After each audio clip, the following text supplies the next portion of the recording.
Hello mga guys, so minsan sa ating pag-aasinta may mga pagkakataon na kailangan natin ng kalahati ng hollow blocks, ano, yung kagaya nito.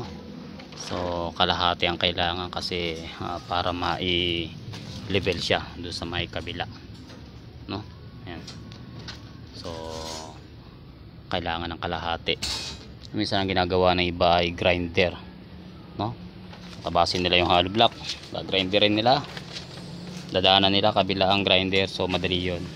Kaso ang tanong ay paano kung nakakalimutan mo magdala ng grinder o kaya nasa isang lugar ka na wala pa ganong kuryente yung ile-layout ninyo, so mano-mano.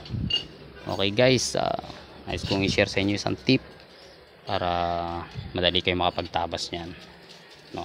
Okay, so ito yun.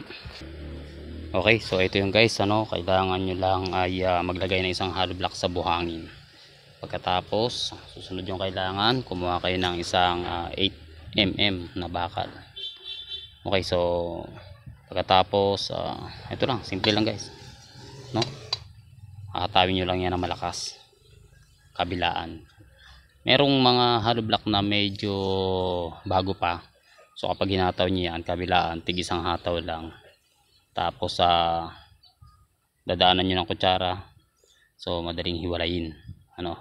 Okay guys, ano, tong tip na ito ay para dun sa mga halimbawa wala pang kuryente, no? Kasi yung iba dyan ginagawa minsan pag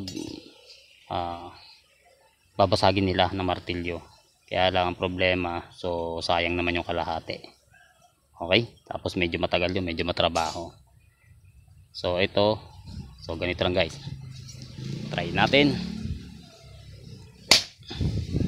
Okay, so kapag nakita ninyo parang medyo wala pang ganong may lamat, so pwede nyo ulitan yan, no?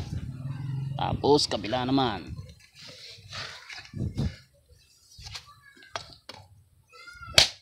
ayun, so kita nyo medyo may lamat na siya, no? Okay, pagkatapos nyan, next boy, ano mo nga boy, pindutin mo nga ito, ito lang, ito lang pipindutin mo, play lang para guys, dadaanan nyo lang ang kutsara yan. Ayan, tapos aray, ayan, okay na guys, o diba? So parehas nyo mapapakinabangan na magkabilang side. Okay, sana ay meron akong na-share ulit na isang tip para sa inyo. Ayun, so ganoon lang guys, ano. Ayan. Okay, thank you. stop ko na.